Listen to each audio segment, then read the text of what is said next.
What's going on, ladies and gentlemen? Welcome back to Fox Sports The Gambler. My name is Sean Barnard, here with my guy Sam Oshtry, as always, ready to dive into the latest across the NBA world. The full offseason is in swing. Free agency has arrived. The deadline for options has passed. The NBA draft has passed, and it's time to talk some hoops. So, Sam Oshtry, how are we doing this fine Monday? I'm good. It's not free agency is kicking off in a few hours later today. We've already had a lot of news. It's not the normal free agency that we expect with not a lot of big names on the market, but let's get into it. Yeah, you know what? I think I will trade off a weak free agent class for the Sixers getting the third pick in the draft. That was the excitement level I can pass for there. But of course, a ton going around the NBA right now. And I guess to keep it in Philadelphia before we fully dive into things, a couple deadlines that did occur. Jared Butler declined. Eric Gordon declined, but could be back on a veteran's minimum as there's a little bit of a cap gymnastics that can be done there. Andre Drummond opts into his player option to remain in Philadelphia for $5 million next year. Kelly Oubre Jr. will be back on the team, and the end of the Lonnie Walker era in Philadelphia. So any key takeaways from the Sixers from those options there? Obviously, some of them team, some of them player, both Oubre and Drummond controlling their future by opting out. The ones under team control said no way there. So any thoughts on those decisions? Yeah, so I mean, obviously, a lot of it is to set up for Quentin Grimes, Right. who's gonna we all assume to be back in Philadelphia, and then you would think that Gershon Yabusele is probably going to walk. Those were the two guys everyone was wondering after this season. Just Gershon Yabusele played himself out of the Sixers' hand, where he just was too good this season, even during his down year for the Sixers, and because of that, he is now going to command more money than the Sixers can offer him from another team, unless we know he really likes Philadelphia. So unless there's the possibility that he would be willing to take less to stay in Philly, but if it's that much of a difference in money, I think he knows he has to go find somewhere else to play. So that though all those moves, kind of around the margin moves, not going to make or break the Sixers season, but bring Quentin Grimes for a depth role could definitely. The Kelly Oubre thing, I was kind of surprised about. I thought he could command more on the open market. I think he looked around and didn't see a lot of cap space or a lot of options and said, like, let me take my lumps. $8 million is still $8 million. And then I like Philadelphia a little bit. Yeah, but it was also like now it's just a 1-year deal, right? Like, so even if you're not going to get as much money per year, you could secure some more money long term. I guess it's kind of like betting on yourself. What he's doing is betting on yourself and then hoping that next year that the market will be more lucrative and he'll be able to secure a long-term guaranteed deal. But like, he earned himself, I think, the last 2 years, and his first year in Philly was better than last year, of course. But I think he still played pretty decently last year. I thought he earned himself a better contract and a long-term contract with some good guaranteed money in there, but that obviously didn't happen. So yeah, nothing too crazy from that perspective. Just Sixers doing what they have to do to build depth and eventually re-sign Quentin Grimes.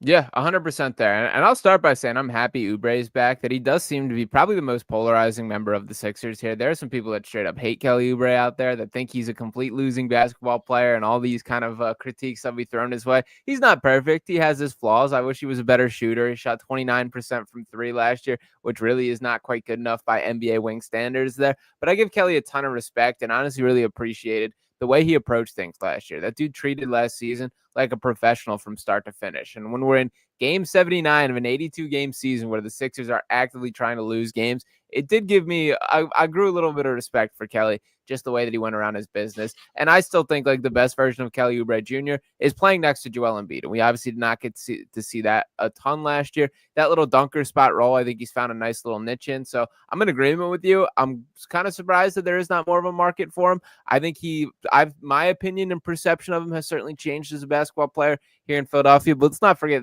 the same guy that was playing on a veteran's minimum when he first got to Philly. So I don't think there's as many Kelly Oubre Jr. fans around the league as maybe should be the case there. Now, and that was a prove-it year for him too, right? Yeah. When he came on that veteran's minimum, and he started out shooting the ball well that season, kind of slumped, finished shooting 31% from three that year. But that he proved it. Like, it was a prove-it deal for him, and he proved his worth in the NBA and playing for a championship contender. So now this, to me, is another prove-it year for him. He's not playing on a vet's minimum, $8 million a year, but he's going to be a free agent after the year. So he has to prove his worth for his next contract, whether that's in Philly or somewhere else. So I think you're going to see that same level of intensity that he played with that first year he came.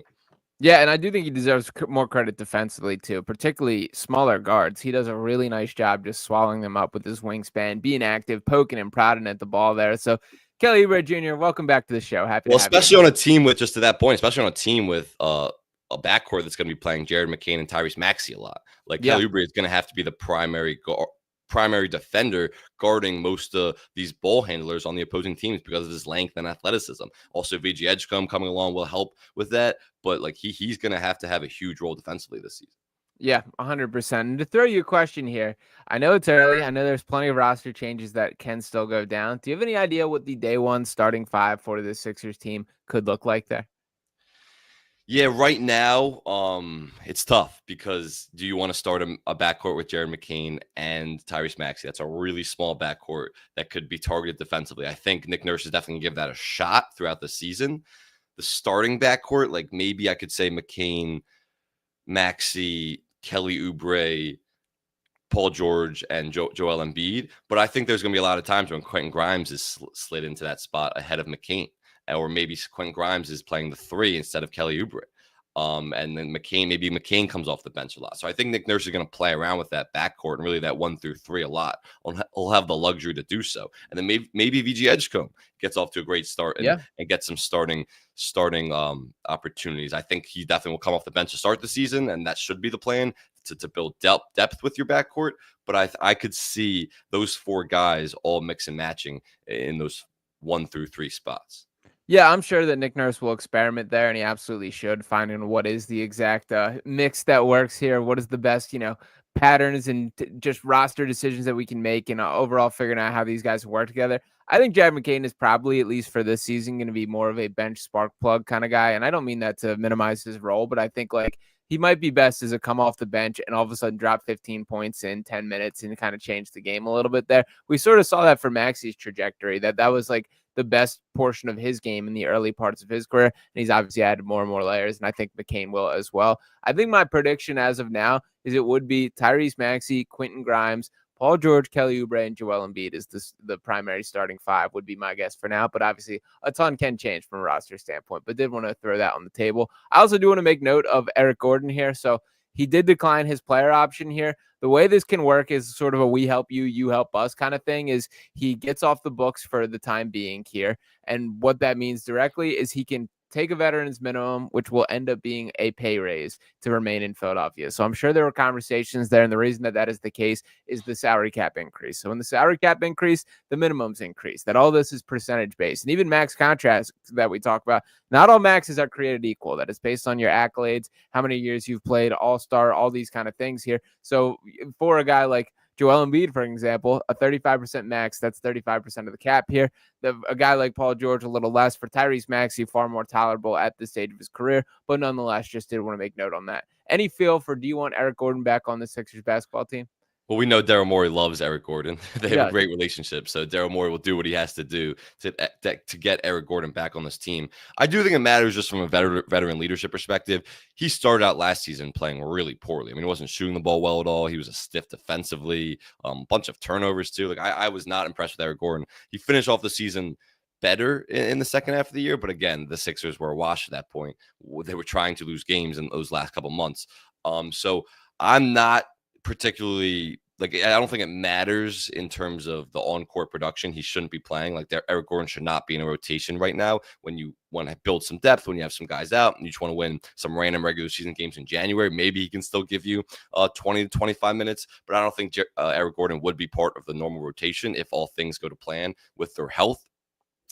That being said, again, the veteran leadership thing, like that matters in that Sixers locker room. This team has gotten younger, which is good. Getting younger and more athletic was one of Daryl Morey's goals this offseason, and they did that.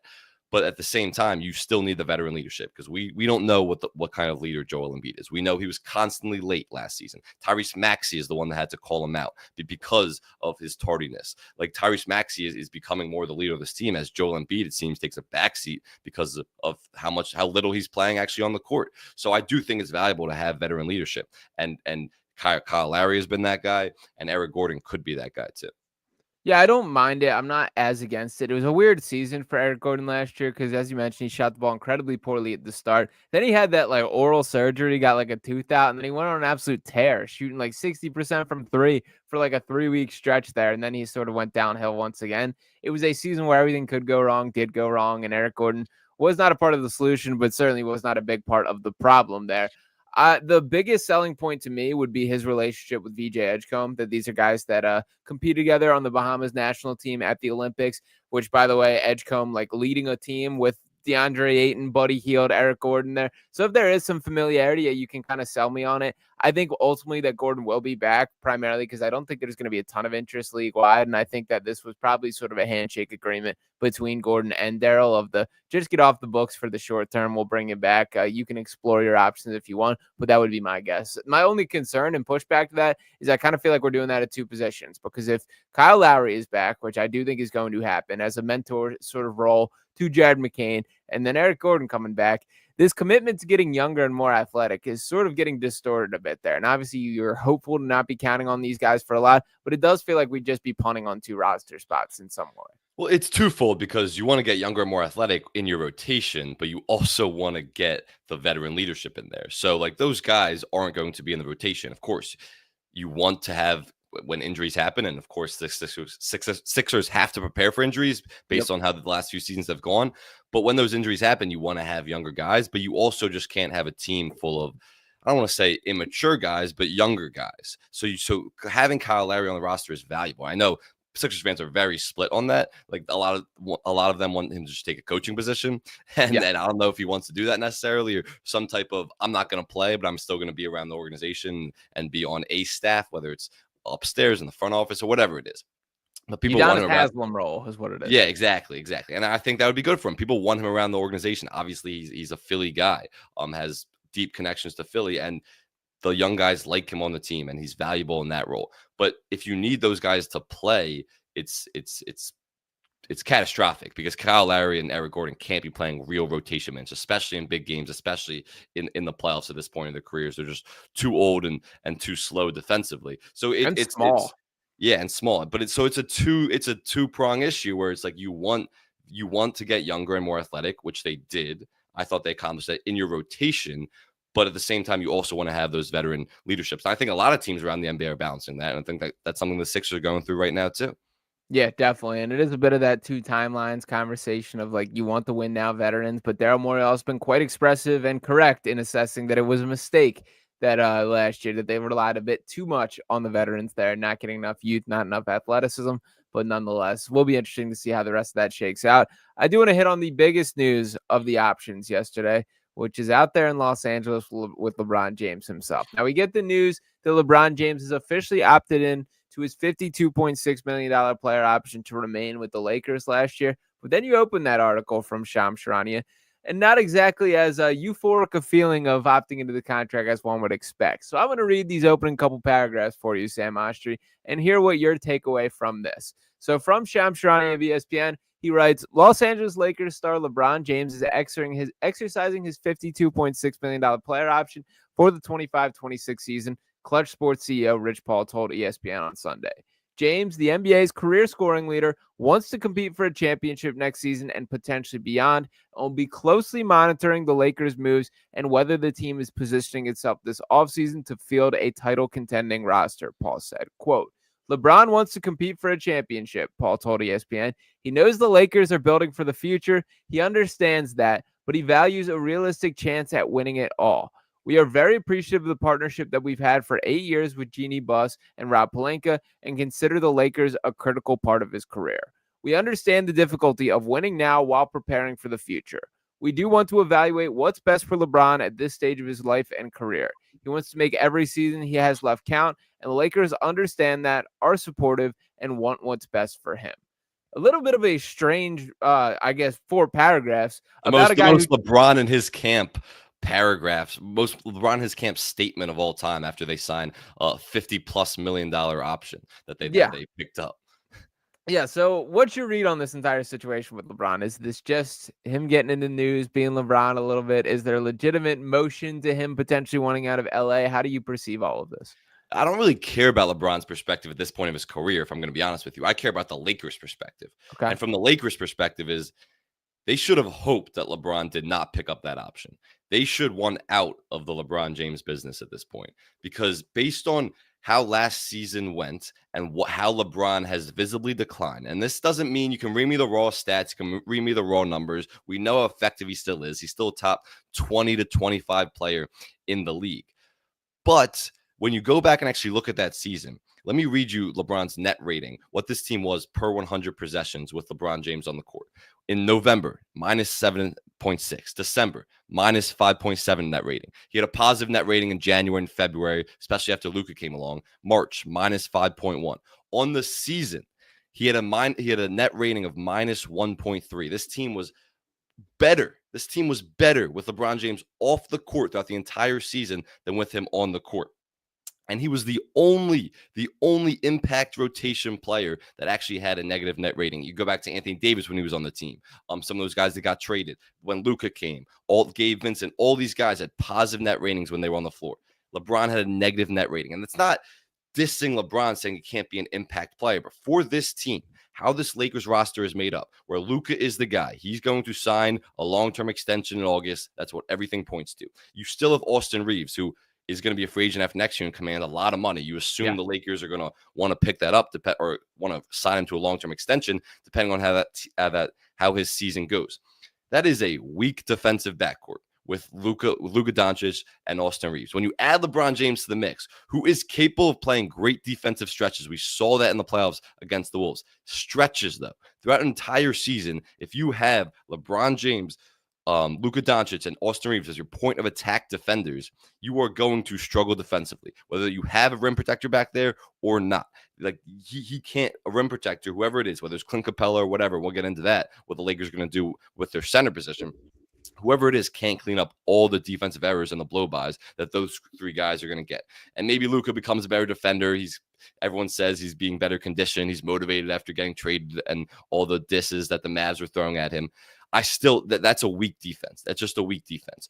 You have to, moving on from LeBron James and building around Luka Doncic is the way to go at this point. And we saw the team that Luka Doncic was built around when he actually made a finals run. That was Kyrie Irving as a secondary ball handler, secondary scorer. I think Austin Reeves, I'm super high on Austin Reeves. I think he's ready to be a Kyrie Irving level player and take on that role. And I know he struggled in the playoffs last year against the Wolves, but getting some of those playoff scars and getting some of that experience will help him. I think he's ready to take on that role. How you fill out that team is a rim running center who's a lob threat. He's a great rim protector. And then shooter wings like PJ Washington. PJ Washington was a great 3-and-D guy for the Mavs during that run. Derrick Jones Jr., great 3-and-D guy for the Mavs during that run. LeBron James isn't that role. And it's not that Luka and LeBron can't play together. Of course they can. They're two brilliant on-ball playmakers, some of the smartest basketball minds we've seen over the last generation.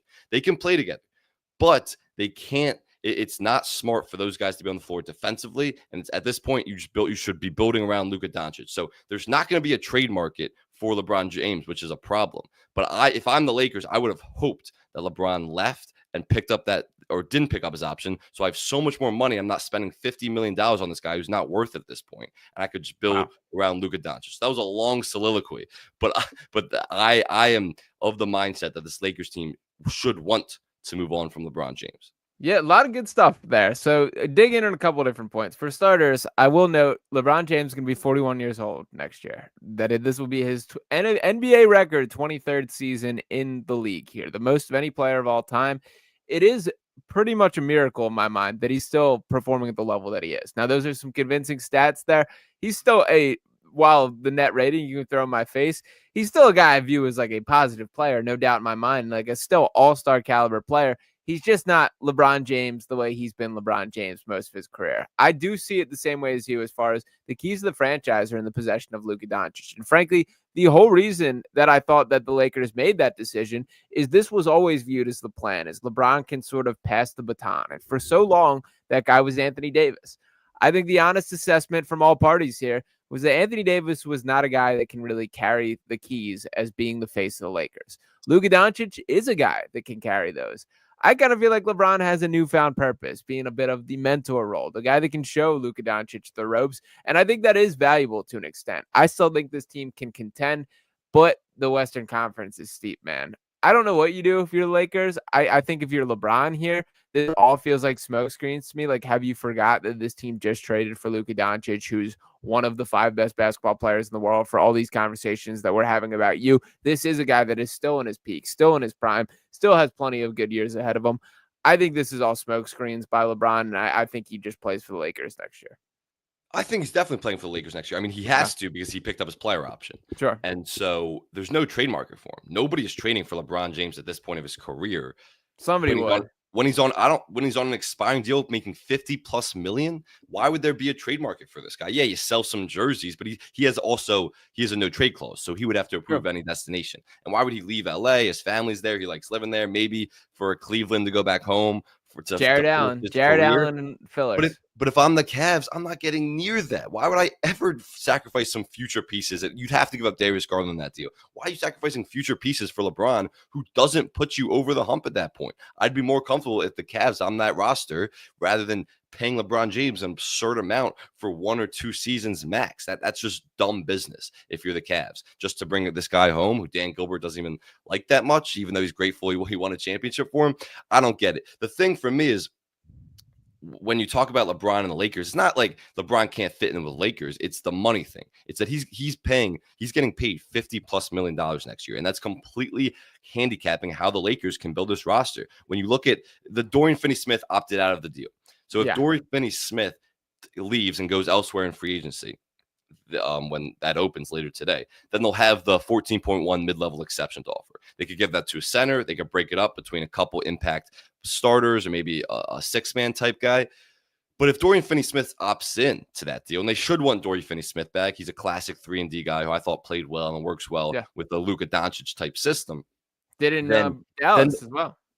Exactly, yeah. And then they have the opportunity they don't have the 14.1 mid-level exception, and they're going to have to pay way less for center. And it's like, who is that? So LeBron is completely handicapping this roster by getting paid over $50 million this season when he's not worth that contract. Like, LeBron is still a great player. Don't get me wrong. He still is a top 20 to 25 player in the league, but he's not. Number one, there's the defensive concerns, and then there's also his health and his age and his fit instead of just moving on from Luka Doncic. So for me, it's like they're really handicapped right now, but they should want to get out of LeBron James' business. And if he doesn't retire this year, I would let him walk in free agency next year.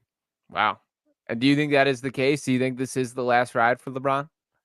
We'll know pretty soon because I mean, we all know he's a guy, maybe Bryce. He's a guy that he will let everyone know he's retiring. I mean, he wants every farewell tour, and he deserves it. Don't get me wrong. He absolutely deserves a farewell tour, but he wants it. Like, he loves the attention. We all know that. So he'll want every road arena knowing it's his last game. So if he's retiring, we'll know pretty early on this season. He's not going to announce a retirement in March or after the season or anything. So we'll have an idea in the next few months. I don't think it'll be his last year. I think he probably plays one more after this. Where? I don't know exactly. The only possible way you would keep him if you're the Lakers is if he agrees to take a huge pay decrease and like a very minimum salary type thing, which I don't know if he will, but that's the only way. It's also like, when you talk about moving on from LeBron, there's not that connection with him and the Lakers fan base. There just isn't. Like, the Lakers have been loyal to him, but he's not like, oh, if you trade LeBron or something comes of that nature, there's not going to be some outrage like there would be when Kobe was there, or like there was with the Mavs when Luka was there. There's just not that connection between the Lakers fan base and LeBron. And it's partly because all the legends that came before him and the Kobe LeBron stuff that existed. And he won them a championship, yes, but it was 2020. I'm not saying that championship doesn't count. It was 2020 during the COVID bubble, where there was no fans in the arena and there was no parade or anything after. So it's hard for Lakers fans to feel that as much of a connection to that championship and LeBron as they do to the other one. So there would be no outrage if LeBron moved on from the Laker fan base. Yeah, a lot of good points again here. For starters, 1,000% agree. We will get the victory tour. We will get the LeBron James farewell tour. We will get that game where he shoots it 80 times and, has his last send-off here. And you're right. He's earned that right. He deserves it. But yeah, he is going to be the kind of guy to collect his flowers on the way out. I will note, Bryce James committed to Arizona will be starting there next year. So I don't know what LeBron's grand plans are. I know it was obviously very important for him to be playing with Bronny. Do wonder if that's a part of the equation as well. But there was that soundbite that somebody recorded from a dinner of Savannah wants me to retire within the next year or something here. Cleveland's the only team that makes sense to me that I could remotely see working for a trade similar to that, like a Jared Allen and fillers for LeBron James style of trade there. And for the Cavaliers, I would do that 100 times out of 100. That I do think in a wide open. You would do that. It would have to be Darius Garland and Jared Allen to make those salaries match, and a couple other pieces too, probably maybe like a Max Strus in there too. You would do that? Yes. The short answer, yes. I think you can get it with Jared Allen and filler, if I'm correct. I'm looking up his contract now. He's making $28 million this year, so you still need more. The Cavs are pretty close to a second apron team, and they have an absurd payroll. Yeah, no, for sure. But I also think they have to make a change. That I'm of the mindset that you can't run it back with this team. I know you disagree with that there, that you believe patience gets rewarded here. I think this team has maxed out who they are, and they're not that different from a team that's a very good regular season team that can't compete in the postseason. I believe in Mobley. I believe in Donovan Mitchell here. The rest of it, you should be ready to tweak, and a move up for LeBron James is one that you absolutely jump on. Yeah, we've deliberated on that point a lot. But even if I was going to concede to you that the Cavs should make a change, why would it ever be for 1 to 2 years of LeBron James when he's as expensive as he is right now? Like, if anything, if you're trading Darius Garland, who's a part of your future, you just signed him to an extension last summer. He's a part of your future. If you're going to trade him and Jared Allen, two young guys, you want to have guys who Donovan Mitchell and Evan Mobley can build around, not just take a flyer on LeBron James for one season, who I don't think, I mean, it's the East, so maybe it puts you over the top a little bit, but still, I don't think you take a flyer for 1 or 2 seasons. But I think that's the answer right there, is that they're currently the betting favorites in the Eastern Conference. They're currently the favorites to win the East. Like, if that's your situation and it is as wide open as it will ever be here, you take that swing and have a chance of winning a championship. LeBron James has done it in your city before. You bring him back and give him a chance to do that. I do think that team, that Cleveland team, needs a punch of something. And I still think Donovan Mitchell can be like the lead guy on a team to an extent, with LeBron still being like sort of the sidekick, sort of a guy who's still delivering, and Mobley being like the defensive-minded guy. I see the way that it would fit together. But if LeBron, I get it. Like, yes, they would be the favorites in the East, and they are the favorites in the East without LeBron and how they're currently constructed. If LeBron comes, number one, he's older. He's had more, no major injuries last few years, but more injuries where he's had to miss serious regular season time. This team wouldn't be as good or be able to withstand a regular season like they have before, or they did last year, or even the year before that when Darius Garland and other guys were injured a ton. Why? Like, if you're bringing on LeBron James, you can't just bank on one season. Anything can happen in one season, where it's injuries to an older guy. There's so many unlucky things. Like, we've seen. The best teams and the teams that become champions are the teams that are just healthiest, the latest. So why are you bringing on this guy who's 40 plus years old? And we get he's a freak of nature. How he's avoided injuries and still playing at this level is absurd. But that's just, to me, that's pretty dumb business to bring on this guy for one season and hope it works for 1 or maybe maximum 2 seasons, a guy who's over 40 years old. And then when he leaves or retires, what are you left with? I mean, you still have Donovan Mitchell and Evan Mobley, but you don't have the parts that you had before to build a contender around. So that's my whole thing. If you're going to trade those guys, it shouldn't be for a guy who's 41 years old. Was it a mistake for the Toronto Raptors to trade for Kawhi Leonard? That came to mind as I was speaking there. No, it wasn't a mistake, of course, because like you want to look at the results. No, but what did the Raptors give up to get DeMar DeRozan, a pick. Wasn't working. The Raptors had been there, done that year after year after year with that team. DeMar DeRozan, Kyle Lowry. It just wasn't working with that group.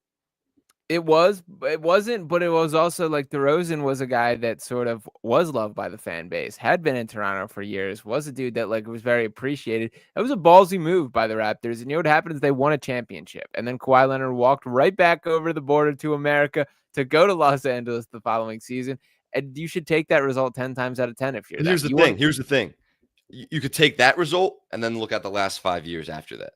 It's been a disaster ever since Kawhi Leonard left. They've been a worse team every single season. And now Masai Ujiri is out the door because he's handled it really badly since Kawhi. So you took a massive swing for a championship and it paid off, but it doesn't always pay off. They got really lucky with their health and everything and just the bounces that they got. Like, it takes luck to win a championship. It's so hard to win a championship, and they did it. They got lucky, but it was similar because they look what happened after Kawhi left. After LeBron James would leave the Cavs, they would be screwed in a lot of ways. And the Raptors have dealt with those consequences, winning that championship, going all in for that championship, because it's been a disastrous 5-6 year stretch ever since. For starters, I think you take that trade off, and they would at the time, would now, would at any point in between. I also think that this Cavaliers potential trade is not nearly as risky as the Kawhi one is, because there is that relationship with LeBron, and obviously the age is a factor here, but like that provides some juice, energy, and belief to a fan base in a way that I don't even know if Kawhi fully did at the time. Like while the Raptors were great already, and this was like a get them over the top sort of move here, I didn't like think that this is absolutely going to work in the way that if LeBron goes to the East, the Cavaliers are like the comfortable title favorites or Eastern Conference favorites. Yeah, but like you don't think this roster is good enough right now, or at least that core four. I do, and they're the title favorites right now to come out of the East. So True. so I still think this team is good enough in a really weak East. If they come head to head with the Thunder again next year, I'm not saying they're going to win the championship, but in a really weak East, I still have them as number one.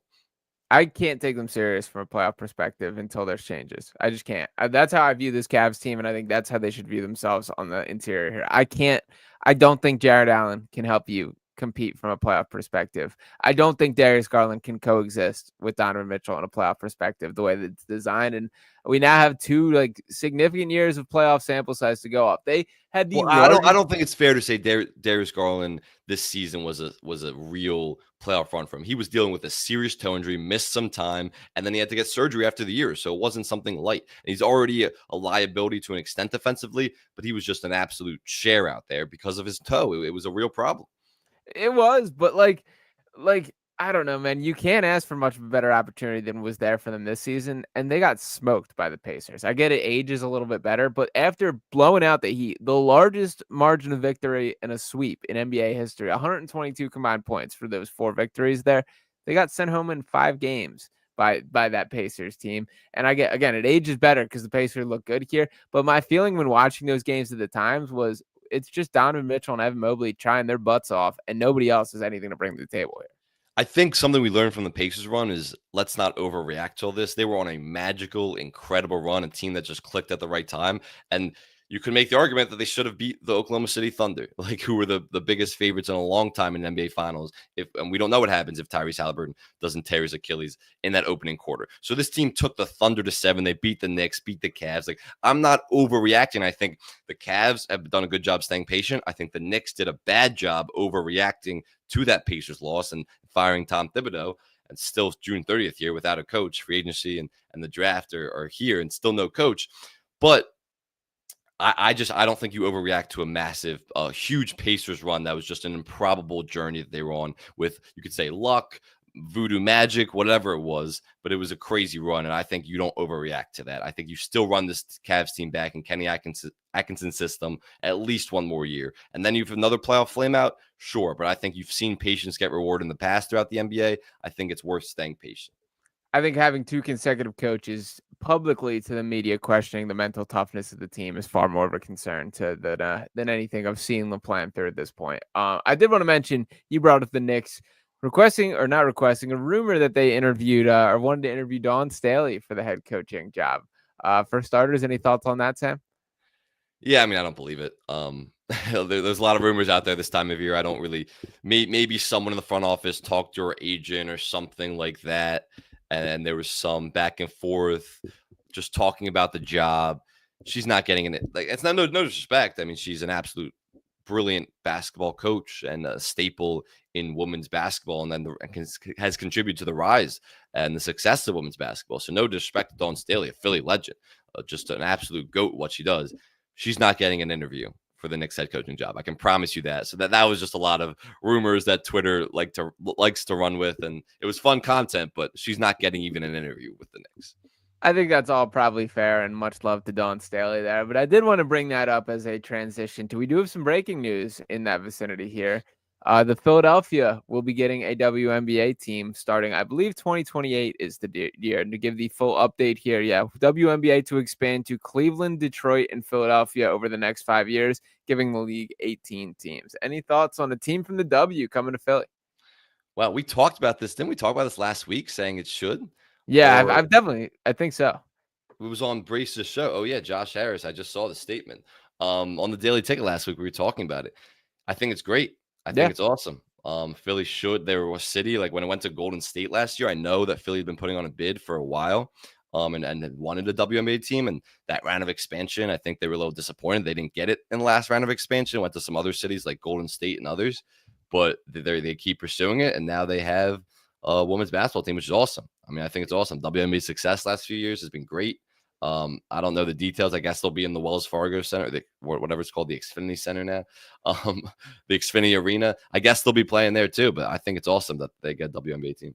Yeah, no, I think it is very cool as well. And I know this was, I'm sure part of this was very tied into the whole stadium debate that was going down a while ago. So there was plenty of conversations with all of this, but nonetheless, it's been overdue that there should be a WNBA team in Philadelphia. And I do think that they will get a crowd beyond what is the case at some of these other arenas here, that I do think it's a long time coming. There's plenty of talent there. And there's some legitimate like Philly hoopers in the WNBA. Natasha Cloud has been tearing things up this year for the Liberty, balling out there straight from Philly there.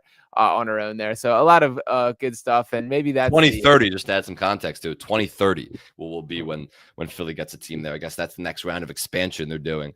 So 5 years away, but still. Yeah, step in the right direction there. So shout out to everyone that helped make that happen. I will be excited. I have to admit here, I don't know what this says about me as basketball sicko, but I've watched like probably 30 plus WNBA games over the past month. And I never thought I'd be saying that about myself. So yeah, shout out to good for you.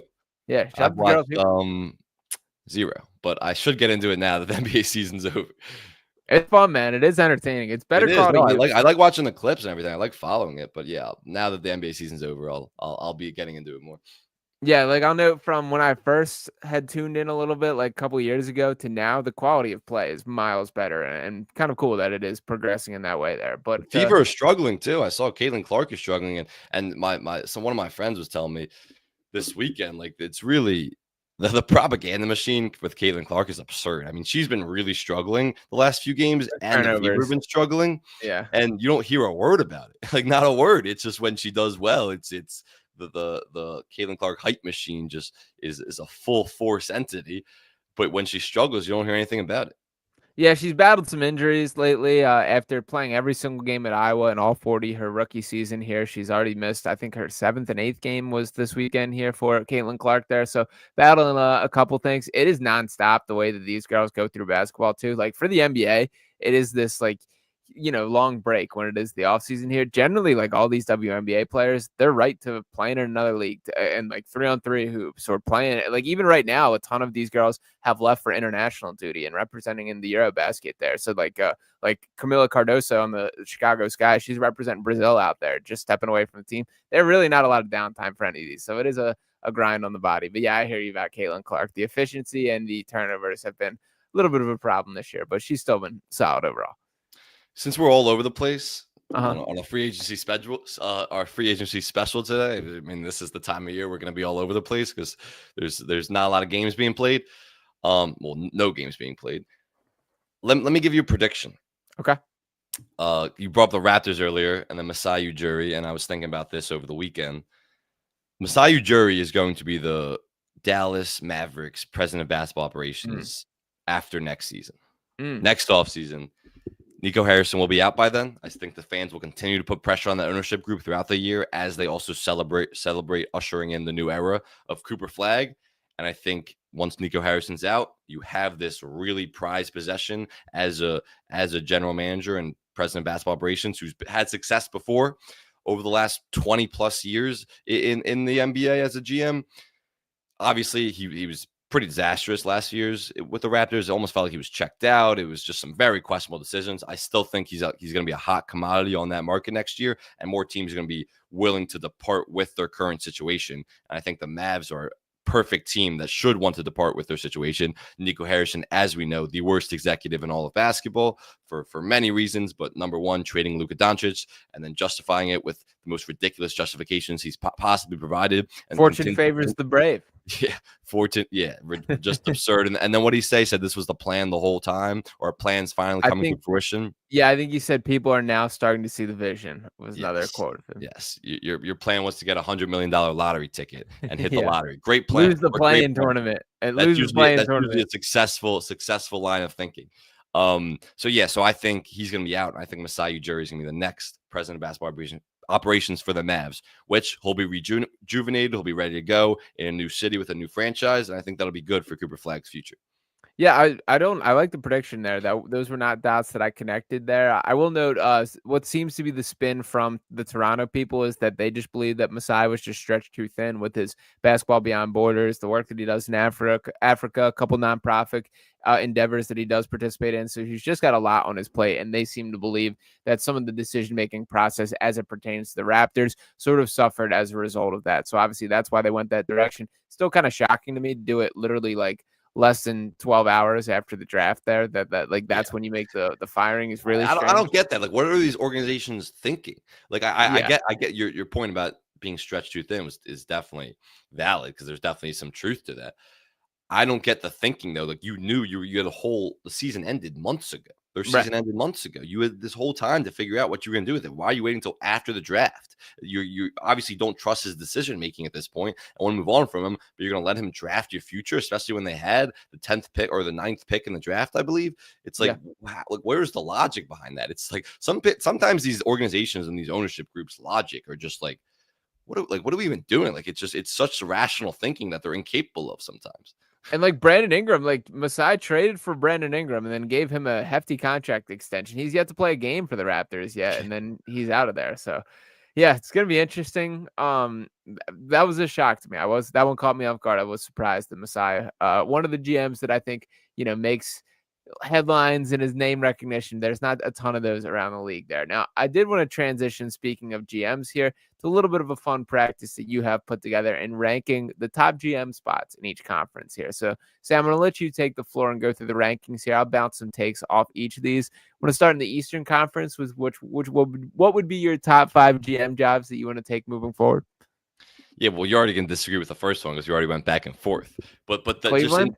Yeah, it's Cleveland. Wow, So that's the crazy. team that I would want right now, if I'm a GM and I have all the teams in the Eastern Conference and it's an open market, I can go be the general manager and run this team for the next 5 years. The roster I'm most comfortable with for the next 5 years. It's the Cleveland Cavaliers, the number one, and they're the favorites for a reason because they had the best offense in the league last year. I still trust Donovan Mitchell and Evan Mobley, that pairing. And even if you want to say you want to move on from Jared Allen, having that luxury of a player like that who would command a decent amount on the trade market is a good thing, and it's a good asset to have as a general manager. They're deep. They have a ton of depth. I think this Cavs team is the best roster right now, and they're young enough where this roster is going to continue to contend for the next few years. So if I have any team in the East, I'd love to hear one that you'd rather take over the Cavs, but I'm taking the Cavs number one. Yeah, my number one pick would be the Orlando Magic pretty clearly here. I think you can talk about a lot of the same points that they're youthful. Paolo Banchero, I think, is going to be better than any player currently on the Cleveland Cavaliers roster and in the pretty short term here. Franz Wagner, I'm not the biggest Franz Wagner guy, but you can see the talent there. They just took the swing trading for Desmond Bane, who's a perfect fit for what they need. They still got a ton of young guys. Jace Richardson, I absolutely love getting him in the first round this year. Anthony Black's intriguing there. They got a ton of young guards that are Wendell Carter, I even like a little bit. Jonathan Isaac can really scrap up defensively. They have a ton of pieces. They still have some flexibility. It was a big swing getting Bane, but ultimately, I think the Orlando Magic are positioned for some long-term success, and Paolo Banchero is really what brings me to making this call. I thought long and hard about the Magic. I didn't even put them in my top 5. Really? And look, I love Paolo, but there's the Franz Wagner shooting thing is becoming a serious concern. And I his agree. best stretches were without Paolo. So there's still some questionable fits there. Again, Desmond Bane, we talked about it. We both agreed. Amazing fit, brilliant trade, and good all-in move by the Magic. He's a great three-point shooter. Other than him, last year we talked about it. You love to bring this up all the time. They're one of the worst three-point shooting teams in the last decade. I mean, the shooting is even with Desmond Bane, it's still there's a lot of shooting concerns with this team. And I do think they have a good young core. I think they're going to be contending for the next few years. But I just, over some of these other teams, I don't trust them over the Cavs. I don't think they're a better team than the Cavs at this point. I don't think their offense is going to be nearly as good as the Cavs at this point. And their defense is what carried them to the playoffs the last couple of seasons. And I love Paolo. Again, the shooting and just the shot making from Paolo has to improve. I think it will, because I think he's an incredible playmaker. And when he has the right roster around him, he can be a 1A guy or a number one guy. But I think this Cavs team is better positioned. And even the number 2 team, like I have the Celtics number 2. I don't hate that. I can live with that take more. I just think the Celtics demise has been greatly, greatly exaggerated. I expect Jason Tatum to come back from an Achilles injury looking pretty well and looking like himself. He's Yeah. young enough. We've seen guys even older than him, Kevin Durant obviously being the model, come back from Achilles injuries and be completely fine. So yeah, he's going to take all next year off. It'll be a gap year essentially for the Celtics. When they return, they'll still have Derek White, Jaylen Brown, and Jason Tatum. I don't know if there's a better trio in the entire East after next season than those three. And that is a great starting point, assuming those guys, Jaylen Brown and Derek White, don't get dealt. They just shed a ton of salary with Kristaps and Jrue Holiday. Anthony Simons is on an expiring deal. We'll see how he does this year. Maybe they trade him out midseason. With that trio, Derek White, Jaylen Brown, Jason Tatum, I still think for the next 5 years, you have a gap year next year. Maybe you should be a playoff team. You're not going to really contend for a championship. But those 4 years after that, when Jason Tatum returns, I think the Celtics are right back there as the king of the East, and they have the best front office in the league. So I think they're going to continue to build around those guys. I think I'm pretty positive about and happy, if I'm a Celtics fan, about the position they're in, considering the circumstances with Jason Tatum's injury. Yeah, I totally agree with all that. And I think like it's going to be a strange year. By the way, when we talk about like a gap year, the Celtics are still going to be like a probable playoff team, I think. Like, I think a playoff team, but like same thing, even with the Bucks, like they'll always be a playoff team if they're taking gap years with Giannis on the roster, but they're not going to really contend for anything. Sure. No, I think that's very fair, but I'm with you that I think the demise has been largely overstated to this point. The only thing that I'll stick up for my Magic take here real quick is the Franz Wagner conversation. I'm with you. I kind of think he's a flawed basketball player, and I think him and Paolo probably will be at their best on different teams in the long run, but that's a valuable asset that teams are going to pay a pretty penny to get if you ultimately come to that decision here. So to your point about Jared Allen, I think Franz Wagner is fetching a even richer return and a guy that more teams would be interested in. So that puts me in a better spot there. We're going to have very different lists here. So you went Cavaliers 1, Celtics 2. My immediate brain went Orlando Magic 1, Indiana Pacers 2. You're still hating on the Pacers? So I have my list. Let me read you my list, because now that I'm looking at it, because I had the Magic as 6, like right after, I'm pushing the Pacers out. I don't have the Pacers in the top 5. The Pacers were 5, and now I'm switching the Magic and Pacers because you made some good points. So let me just read you my list, and then you can go ahead. So Cavs 1, Celtics 2, Knicks 3, Pistons 4, and now Magic 5, and then Pacers 6. Yeah, hit me on the Pacers, and I'll respond, because I'm not very high on this team's future at this point.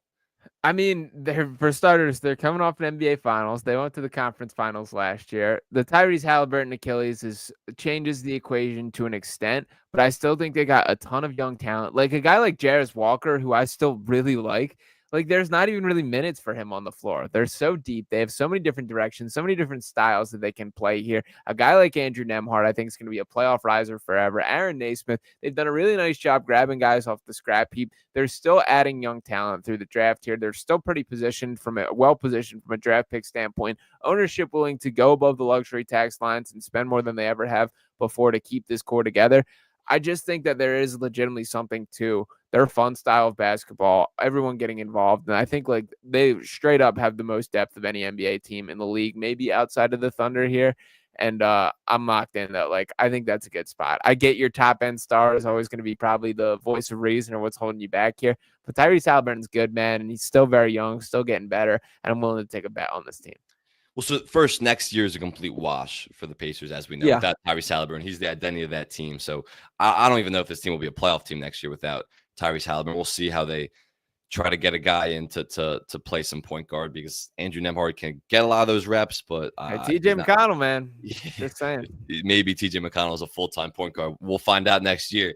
They have the Miles Turner question in free agency coming up later today. All signs point to that he's going to be back with the Pacers, but still there are a lot of interested suitors out there. Even though he had poured finals shooting the ball, there's a lot of interested suitors out there for Miles Turner. I have concerns about Tyrese Halliburton returning from an Achilles injury, and it's not like we just talked about with Jason Tatum how I'm comfortable with him returning, and they're more you're more likely to return back to your normal self now from an Achilles injury than ever before. But what's always been the big question with Tyrese Haliburton has been his aggressiveness. And that's not just as a scorer, but that's as a passer. Like when he's aggressive, this Pacers offense goes. I think there's going to be a serious mental hurdle, as there is for anyone returning from any injury, but especially an Achilles injury, a serious mental hurdle for Tyrese Haliburton coming back from an Achilles injury, where it's like you could see a couple seasons before he even returns to his aggressive self. And I think it's going to be like, it's just going to be a mental block that he has to get through. And that's with anyone. But I think I could see that being a bigger issue for Tyrese Haliburton to get through, because it took him a few years to even play with a proper aggressiveness as a Pacer, but also in the NBA. So I'm concerned about that. And then when you're looking at a 5-year window down there, I don't think this Pacers team is ever going to be back in the finals in the next 5 years. To me, as we were more away from the finals and that series against the Thunder, it feels just more like an absurd fluky run with some improbable shots, improbable comebacks that I don't see ever happening again. I don't think this Pacers team is going to be in the finals as long as with Tyrese Haliburton ever again. That's not hating. That's not. But it is. That is directly hating. No, it's going to be a fact. It's going to be a fact. By the time our window here is when Philly gets a WNBA team in 2030. There will be no Pacers in the championship until then. So you're just back to being a full-out Tyrese Haliburton Pacers. No, that's not. That's not. It's not being a I was so impressed with what he did, and it's so sad what happened with the Achilles injury. But you don't think there's any you don't think there's any justifiable reasoning to my point that he is going to have a more difficult time coming back to an aggressive player than some other guys off the Achilles injury? Yeah, obviously him being 2 years younger than Tatum certainly hurts him in that outlook there. Him having the exact same doctor. The style of play he plays in, what we've seen from his career. That's what it is. I think you don't give Tyrese Haliburton enough credit, and I don't think that's a common theme. The dude is not going to be afraid, man. Like I think like him, you're right about the lack of aggression. I think, to be honest, that's more like him overpassing or him trying to be Mr. Good teammate in a way where sometimes the team just needs you to attack, dude. Like I don't think it's a fear thing or him not wanting to score or anything like that. He's not afraid. Like I'm not like the guy's not afraid. I mean, obviously what we've seen, he's not afraid. It's not anything like that. It's just it's more his natural instinct is to be a pass first guy. But again, the aggressiveness isn't just as a scorer. Like it's not just about his shot attempts and all that. When he's aggressive getting downhill, it opens up everything. Collapsing that defense opens up everything for what the Pacers got. And you saw in some of his poor performances throughout the playoffs, he was just not aggressive. And it wasn't just as a scorer, it was as a passer. I mean, Drew Hanlen even told the story before he worked with him. He had dinner with him. I think it was in Philly. Yeah, he had dinner with him in Philly that he told the story. And Tyrese Haliburton, he said before, he's like, you have to take this amount of shots. And I need to see you play with this level of aggressiveness, or else I'm not going to work with you. And Tyrese Haliburton went out and balled that night. And Drew Hanlen said, fine, I'll work with you. But it's just, there's always been the aggressiveness has always been a struggle for him. It doesn't come naturally or easily for the guy. You're right about like the aggressiveness conversation. I don't think it is connected to the Achilles tear. I don't think we can justifiably say that like it's going to be a greater issue after he returns from injury. There's a world where this guy locks in, watches tape for the next 9 months, and says, "Actually, this is how I need to attack from now on." Rings his belt too. Yeah, rings his belt too. I do love that. So I would throw the Celtics in my third spot here, going down the top 5, and then I went Pistons 4. So make me your Knicks pitch here, because as we get into the hater conversation or not seeing the vision, that's where I sit at with that organization. Do you have the Knicks in the top 5 or not? I think no. I'm sticking to the bit here. I'm keeping them out. At least you admit it's a bit. At least you admit it's a bit. To an extent. I'll make the case right now. I think the Sixers are in a better 5-year spot than the New York Knicks. That's absurd. I mean, that's absurd. How? Because the Knicks, you could say the aging and all that, the Knicks core is still young. And we saw how talented they are. They're the 5th best record in the entire NBA last year. Like Jalen Brunson, he's not young, but he's also not old. And I think there's some truth to Jalen Brunson, the physicality he plays with and the bumps and bruises he takes. He might have a shorter prime, but he's still at the prime of his career right now. He just hit his prime a couple seasons ago, you could argue. You still have Karl-Anthony Towns, who has many more years in his prime. Mikal Bridges and OG Anunoby are dead center in the middle of their primes and continue to grow as players. Like this core of this team, those 4 guys are going to be around for the next foreseeable future. When we saw what they were this year, in their first year together, they were the 5th best team in the entire NBA during the regular season and made the conference finals. And that is just that's the group that just started playing together this season. Like Mikal Bridges, this is his first year playing with those guys. Karl-Anthony Towns, first year playing with Jalen Brunson. I think the Jalen Brunson Karl-Anthony Towns deal will continue to get better. This team will be contending for the rest of this decade, for the next 5 years. Well, based on what we saw this year, now they have a new coach coming in, hopefully bringing a new offense, utilizing Mikal Bridges more, utilizing the Karl-Anthony Towns, Jalen Brunson pick and pop more, which we saw them go away from in the second half of the season. So I think this team will be contending for championships for the next 5 years based on what we saw this year, which was a top 5 team in the NBA. A top 5 team that went 0-10 against the 3 best teams and then beat the Celtics in a 7-game series. Yeah, the Celtics won. They squeaked by the Pistons. Here's my thing. I just think they're topped out. Like, I think they're tapped out. This is exactly who the New York Knicks are. Obviously, they clearly had a very, very concise plan in place for their next head coach when they fired Tom Thibodeau, as they executed that at a rapid rate once the season ended. Or wait, no, they actually are still searching for a head coach here. But, I mean, Jalen Brunson, 29, Karl-Anthony Towns, 30. They're not young. And I do think to put the Sixers angle on it, I'm very high on the Jared McCain future, the VJ Edgecombe future, the Tyrese Maxey, not close to a finished product. And I would make the case, this is where you're going to come in and call me crazy here. Tyrese Maxey is going to be better than Jalen Brunson. He is. It's not even worth a response. What do you mean he's gonna be better than Tyrese than Jalen Brunson? What evidence is there possibly to show you that Tyrese Maxey can be? And I love Tyrese Maxey, so I don't want to disparage him. But what evidence is there to show you that he can be the best player on a team? He has never been the best player on a winning team in his entire career. We've seen the stretches without Joel Embiid when they've really struggled when he's had to be the best player on the entire team. Jalen Brunson has now carried many teams back to the postseason as the best player on the team. Just carried the Knicks to an Eastern Conference Finals as the best player on the team.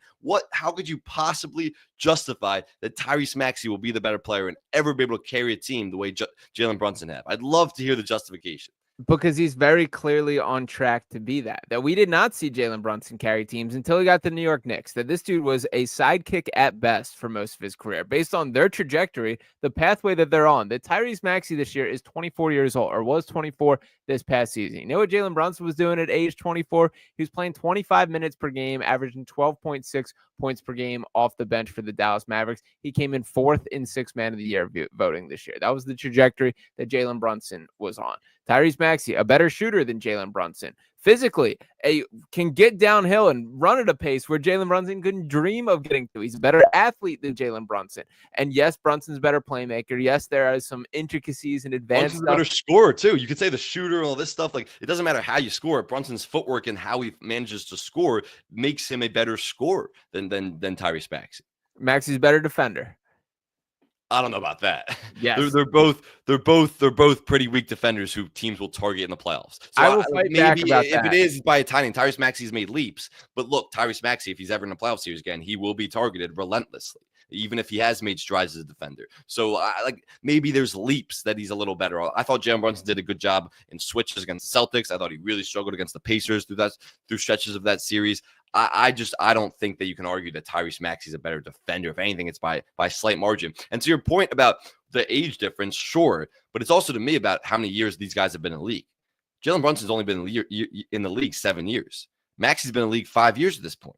So when you say like how long, yes, Maxey's going to play longer because he started younger when Jalen Brunson played in college for a while. But still, it's how many years have they been in the league? They both had a decent amount of time in the league. And who's the remarkably better player? It's Jalen Brunson. I mean, I'm not arguing right now that Tyrese Maxey is better than Jalen Brunson. I am arguing that he will be. That I do think that he will get to that level. I think a lot of people have forgot how good Tyrese Maxey is because of what a disaster. We were 12 months removed from Maxey going bar for bar with Jalen Brunson and against the New York Knicks in the playoffs. Did we forget about those moments? No, Maxey was awesome in that series, but who ultimately won that series in 6 games? It was Jalen Brunson's team that won that series in 6 games. I think I love Tyrese Maxey. I think he is going to be a perennial all-star. You can win with him as your second guy. But what I would say in response to that is we've seen the stretches when he's played without Embiid. They've been inefficient stretches. They've been bad, and the team's always been built around Embiid, so he hasn't always had the proper team. But he's been inefficient, and like we haven't seen him take those leaps without Joel Embiid. And if Joel Embiid is going to sit this year, I want to see that more. But we just haven't seen him be the best player on a winning team ever in the 5 seasons that he's been here. So I don't know why there's any reason to believe that he can eventually become that, even though I do think he's not done growing as a player. Well, we will see with the Tyrese Maxey conversation, but I will just say if you made me bet on one guy maximizing his full potential in the entire league, it would be Tyrese Maxey. That I do think that he's every bit of that 1% better every day. He buys in, he works hard, he works his tail off here, and yeah, I think I will be running victory laps on this conversation about 10 years from now. I really do feel that we'll way. go to a WNBA game, and maybe in 2030, when Brunson probably has 2 championships. Oh, yeah. Oh, yeah. Then maybe we'll see. But by then. Just as you feel and the Pacers will never make it back, I feel cemented, and there's no chance that Jalen Brunson can be the best player on championship team. Like, how can you say that, though, after we've seen them go into the Eastern Conference Finals, and they collapsed in game 1 against the Pacers? Like, the Pacers were the better overall team, but the Knicks didn't lose that series because Jalen Brunson can't be the best player on a championship team. That's not why they lost the series. They had an improbable comeback in game 1, and they had improbable comebacks throughout the playoffs, and the Pacers were just the deeper team, and the Knicks didn't have enough depth and couldn't keep up with their pace. Like, based on how close they got, why can't you believe that Brunson can be the best player on a championship team? Because to be honest, think that if anything, they have to view this year as a missed opportunity. That this was as wide open. I agree with that. I agree with that for sure. But the East isn't getting any better. It's only getting worse, actually. We think that until it changes there, and we see all these teams get healthy or take leaps forward or add talent. We're just at the start of the offseason here. I mean, that Pacers series in particular, Jalen Brunson, if you're that guy, go be that guy. And I think he was fine. It's not like he was bad in the series whatsoever. But Tyrese Halliburton had stretches where he outplayed him. I thought in that series that I think that Pacers team overall, like, it's very telling to me that the Knicks fired Tom Thibodeau after going to the conference finals. I think that speaks a bit more about them not reaching their ceiling as a team. I just think Jalen Brunson, I'm an anti-small guard being the lead guy kind of guy in general. You're anti-small guard being the lead guy, but then you think Tyrese Maxey can be the best player on a team. Well, Maxey has like defining trait. Like he's a small guard who will be relentlessly targeted. He might be the fastest player in the league who's been top 5 in 3-point percentage twice in his 5-year career.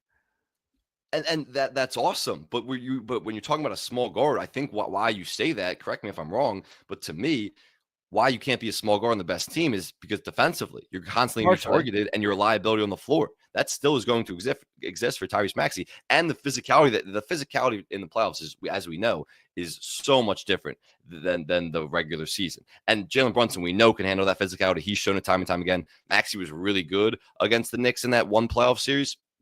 But again, I would trust the physicality of a playoffs more with Jalen Brunson as the guy than Tyrese Maxey, because you could get physical with that guy and you could relentlessly ball pressure him, and there's chances that he might struggle in a playoff series. Maxey's bigger than Brunson for starters here, and I will bigger. Like he's what, a couple inches taller. He's not heftier. When you're talking about the strength of a guy, Brunson and the bumps and bruises, Brunson's definitely stronger. You're right. You're right about that. But I'm pure size wise. Like I wouldn't be surprised. How many inches do you think Maxey has on him? 3 or 4? 2, I think. Well, Maxey's like 6'3", right? How tall is Jalen Brunson really? Like 6'1". Is he? I mean, heights are such like BS with everyone. You really have no idea how tall anyone is, but it's not like some overwhelming height difference. Like, I'll say this. I've interviewed Maxey, and he's notably bigger than me. I'm 5'11" here. He's comfortably. When you actually look up their heights, they both are listed on Google, which doesn't really mean much, but they're both listed at 6'2". Jalen Brunson's not 6'2". I mean, I've been next to him as well. Like he's definitely around my height, and I'm 6'1". Like, I mean, this is semantics at this point. But there's not like a massive difference in height between those two guys. You're right. The last thing that I'll pound the table about, I'm telling you, you'll be locked in for this year. But Tyrese Maxey defensively last year took a massive step forward. That I will pound the table right now that he's an above average NBA defender, and I did not think that would ever be possible. I agree with you. He definitely took a step forward. I think it's going to be a lot is going to be on him because we talk about those backcourts are going to be small when they played McCain and Maxey, even when it's Quentin Grimes and Maxey. So I think you're going to really have to see this year on a winning team those jumps that he takes. But I do agree with you. He's come a long way as a defender. And then that's what you love to see as a defender, as a playmaker, in a lot of aspects of his games. He's definitely improved. I think the improvement will continue to go there. I love Max. Yeah. I think it's a little ridiculous when you start throwing out the Jalen Brunson stuff, but I love Max and I think he's an awesome player. Can I get your 5 worst GM destinations in the Eastern Conference here? So I didn't do the 5 worst. I just Okay. did my the one I'd least want to take over right now, and it's the Chicago Bulls. Yeah. That like I don't even know what they're doing at this point. Like when they traded Alex Caruso for Josh Giddey, I understood the trade and like getting rid of Alex Caruso just because Alex Caruso went on to win a championship and was a very impactful player for that team. Doesn't mean that you shouldn't have traded him, but you could have got a better return for him. Like everyone knew the role player that Alex Caruso is. He won a championship in LA before. You could have got a better return for him. The trade yesterday where they trade Lonzo Ball, I think Lonzo Ball is more valuable than just getting Isaac Okoro back. Like I think Lonzo Ball, if he can stay healthy, and he was out for 2.5 years almost, I think you could have got more return from him. So they're entering a rebuild, but it's also like, what are they doing right now? And they just have not a single piece. I like Kobe White as a player a lot, but they don't really have a single piece I'd be comfortable about building around for the future on that roster. So I think this Bulls team is just in a disastrous situation. Should be one of the worst teams in the league this year. And I don't see them improving over the next few years either. Yeah, I do think for what it's worth, Josh Giddey was pretty good last year. Like Yeah, it was definitely. he exceeded my expectations. I just think that they're dead set and completely like their goal, I think of the Chicago franchise is to just be mediocre year in and year out. Be right around that middle ground where you're selling enough tickets, somewhat in the mix, can sell a play-in tournament game or two and then call it a season there. That just feels to be what they want to do. So I think that is a fair answer there. I want Milwaukee as my answer here, that I really think the future is dark in Milwaukee. You do have like the ultimate reset card of whatever the Giannis trade return is whenever you want to press that button there. But I mean, when you just dive into some of the moves they've made, like the trade for Kyle Kuzma, where you're sending Chris Middleton and a draft, the fact that you had to include AJ Johnson in a trade this year, it's like, there's just not anything as far as young talent that you have to look forward to. Really very little from a draft capital perspective here. I think there's a real chance that organization goes into full disaster mode. And outside of the Giannis trade, I don't know what fix you have to that. Yeah, it's an interesting answer. The only thing I would respond is, and really the only response is, they still have the best player in the conference, Yeah. like for now. And I guess everyone's reporting that we're going to see what he wants to do in we're going to see what the Bucks do in free agency and how he'll respond to that. There's not a lot they can do. They don't control their picks for the rest of this decade. They don't have a lot of young players, as you just outlined, to build around. So it's an interesting answer, and I definitely can get behind it. But as long as they have Giannis, I feel like they have one of the best players in the conference, so they're still a playoff team. And if Giannis eventually asks out, the haul will be pretty massive. So they'll have enough pieces to start over and enter a rebuild with if he does ask out. That's fair. I also want to ask, and I've had a variation of this debate for years now, how do you think Giannis's game is going to age? It's similar to like the Brunson conversation, where Brunson takes a lot of bumps and bruises when he's getting picked off full court. You saw in the playoffs, but even in the half court, like that's his game. Like he's plays with a really physical style, and so there's questions of how long will this prime be. Similar with Giannis Antetokounmpo, I think Giannis, he also takes a lot of bumps and bruises when he's going to the rim. Is obviously a downhill player who commands a lot of defensive attention. I think Giannis is such a freak of just a specimen, like how shredded he is and his height and just all of his physical attributes, where I think he'll be able to withstand the physicality that he plays with and being a downhill player for longer. So I don't have too many concerns about it, but I could see his prime not being like some guys like a Kevin Durant or LeBron James or a Steph Curry even. Yeah, there's a part of me that really does think like there's a chance that Giannis just falls off a cliff at some point from a production standpoint, because his body does take a beating, man. That guy, like honestly, while he's obviously 6'11", strong as an ox and can move incredibly well around the floor, his really defining trait is just like how hard he goes on an every night basis. That dude, you're not going to outwork him on the floor. And I think that's admirable. He's obviously had a ton of success with it. But like when you think about a guy aging into the later years of his career, what will be like the bread and butter that we can count on in Giannis's game? And I have a hard time having like a direct answer to this. Like one of the debates that I've had has been whose game will age better, Joel Embiid or Giannis. And the thing that I find like Well, comforting, well, yeah, the injuries are obviously the trump card from the Embiid perspective and what ultimately weighs down that question. But like what I would argue with that is the comfort that I have that Embiid's going to be knocking down mid-range jumpers until he's 60, that he's going to be completely comfortable with that. I really struggle to see like what is the role for Giannis in the twilight years of his career. I think it's a great point. With the Embiid thing is, Embiid has chronic injury issues, so it's like he'll just never be the same player because of that. But for Giannis, you're right. There's not that jump shot he can rely on, and like you can't be this downhill player forever. And you talk about like why Kevin Durant has been able to come back from an Achilles injury and be as productive a player for as long as he has, about to turn 37. It's because of he's one of the more efficient shooters we've seen in NBA history, and that three ball has continued to improve. When you look at a LeBron James, who was a downhill player a lot, the last few years with the Lakers, LeBron James has become a really good three-point shooter. Like not just an average, and he was a below average three-point shooter for much of his career, but he's become a really good three-point shooter. So when you add that to your game, you don't have to become this downhill player as much. So I think it's a great point where Giannis, without a jump shot, he's not going to be able to age well. So I do think it's a good point. I don't think it's coming like soon. I think this is more like in his he's not going to be playing into his late 30s like we're seeing KD and LeBron do. But I do think it's a good point. Yeah, it's interesting. I have a hard time kind of projecting how that will shake itself out. And obviously that's a kind of got to be something weighing on the mind of Milwaukee as you start to navigate these waters and figure out what the best direction is. But I think that's real quick before we go, because we're just jumping all over, before we go into the West, if you want to do that, a couple free agency points I just want to hit. And the first one is DeAndre Ayton. And I don't know if we ever talked about DeAndre Ayton before, but I'm curious your thoughts on DeAndre Ayton, who was just bought out from the Blazers. A massive contract that he signed with the Blazers. The Suns didn't want him. Obvious work ethic concerns, character concerns, attitude concerns. Is this guy untouchable? Because a lot of people are saying the Lakers should want him. And theoretically, the Lakers need a center, and his talent and his stats are good.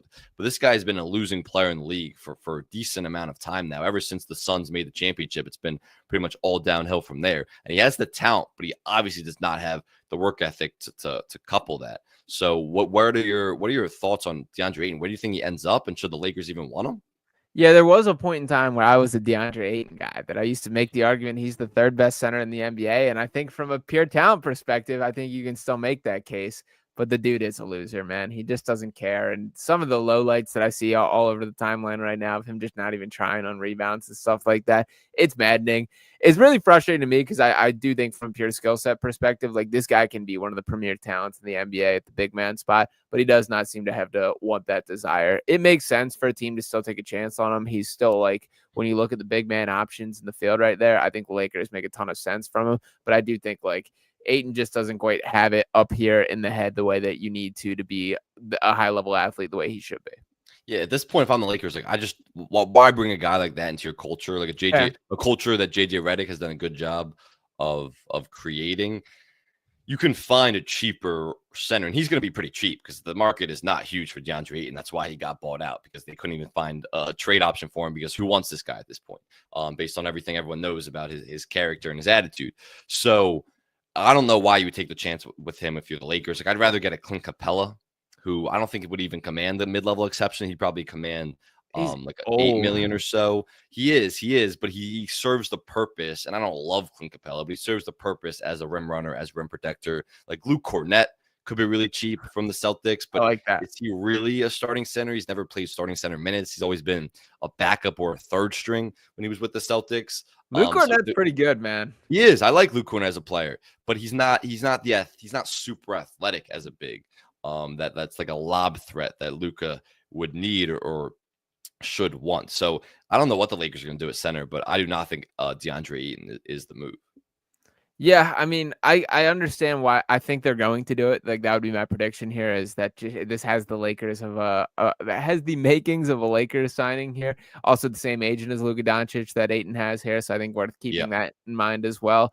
I don't know. I would love for DeAndre Ayton to figure it out and get on the right path. I think it's pretty unlikely that ultimately does come together at any point. Last free agent thing, and then we can go back to the West to wrap up or whatever you want to do. was I mean not a free agency thing, just news from yesterday. Should we talk about the Malik Beasley situation? Oh yeah, we should hit on that there. Yeah. So any takes you want to dive in, set the scene here? Yeah, I mean, no takes. Just obviously Malik Beasley is being investigated for gambling on games back in 2021, I believe it was, or last few seasons. There was some instances of him gambling on games. A criminal investigation, I believe it is. FBI. So Yeah. it's not even the NBA. So it's pretty serious stuff. And you should have a presumption of innocence when you talk about this stuff, and you're innocent until proven guilty. But when there's smoke here, there's usually fire. And same thing with when the Jonte Porter stuff went down. So this report wouldn't come out unless there was not just an investigation, but they're probably pretty close to some serious findings, which is just really sad because it happened. Like it's to gamble on games right now as an NBA player when you're risking tens of millions of dollars, and he was in talks to re-sign with the Pistons. He was a free agent, so he was going to get paid tens of millions of dollars in this upcoming contract. To risk all of that to gamble, who knows how much he did, but probably not a lot in some games. It's just so sad and stupid. I think players know now not to do that. You're not going to see these instances in like last season or these upcoming seasons because they know how much they're putting themselves at risk. This seems like it happened a few years ago where and there's some clips where he's sprinting down the court to cover an 8.5-point spread and a very unnecessary dunk. And you don't know if that's on his mind. Maybe it was, maybe it wasn't. Yeah, obviously the clips make it highly suspicious, but that doesn't mean it's true. He also, I'll note, probably uses the phrase like "bet on myself" or "I bet on this team" like more than any player that I've seen. I've seen a bunch of those. The guy likes to bet. The guy likes to bet. But the problem is like, yeah, there's funny jokes at his expense, but all this stuff came, or what these actions by him came before people knew the serious risks. Like when legalized gambling came into fruition like 2018, 2019, and then it became popularized and the FanDuel and DraftKings were marketing it like crazy. These players I don't think they understood the risk, and they should have. I'm not making excuses for them, but back in 2021, 2022, I don't think they understood how drastic these risks would be if they were gambling on games. And you hope it was just that he wasn't like involved in some criminal organization when he was throwing games or not throwing games, but trying to cover spreads for certain reasons with some, I don't know, some mob organizations, whatever it is. But now you're not going to see that as much last season and this season. But it's just a sad situation because it seems like you don't want to speculate, but if anything comes of this, he's banned from the NBA forever. And this was a player who had an awesome season with the Pistons. The Pistons were counting on him to be an impact player next season. He was second in the NBA in three-pointers made behind Anthony Edwards. So this isn't like a Jonte Porter, a two-way player who's just out of league, who never played a minute anyway, didn't really matter as a player. This is an impactful player that this is coming to. It's just a sad, dumb situation on his part. Yeah, it's a huge bummer because I really like Malik Beasley as a basketball player there, and he was awesome for this Pistons team all year and then those playoffs overall, and was probably a couple days away from signing a huge contract here, life-changing kind of money. So really just a sad story all around. Obviously, the legalization of sports gambling has changed everything from the industry in a major way here. The thing that I would like to make clear here is I feel like whenever this happens, this gets rushed into this is why gambling is bad and this is why like this shouldn't be. And I understand the points about like the advertisements and things getting shoved down our throat to an extent, but I think this should be viewed as like if there was not the attention paid to it that is currently paid by a legislation and lawmaker standpoint here, we probably don't even hear about this, that all this kind of stuff goes in the shadows and continues to fly, that there were gambling issues before it was legalized and there will be regardless of the circumstances there. So as much as like it sucks that this even happened, I do think it should be viewed positively that the checks and balances are working to an extent and they were able to figure out that there was some tomfoolery going on that needed to be checked up on. So I hate that it happened. But legalized gambling allows these watchdog organizations to actually keep an eye on these people, and they can still do it underground. But if they're doing it legally, it will get flagged and will get caught. So it's easier to get caught, and that makes it a bigger risk. And as players are seeing, because it's such a big risk, they're going to stop doing it. So these incidents all happened last year. Like the NFL had a bunch of incidents. They suspended all their players. Now the NBA has made drastic punishments for those guys, Jonte Porter, and if it's coming from Malik Beasley, him too. So I think guys know, like, there's been education through example. So I don't agree with the claim of this is why it's bad. I think as it's become more prominent, you're going to see less of these instances happen because this education through example, where you're going to get banned, you're costing yourself tens of millions of dollars, you're essentially ruining your life by doing this. It's just not worth it. And so if you're not an absolute idiot, you'll just stop doing it. Yeah, no, 100% there. But I say we save the Western Conference for next week's edition of this. We got plenty more to dive into here. Sam, any other final thoughts you have before we wrap up on anything off season so far?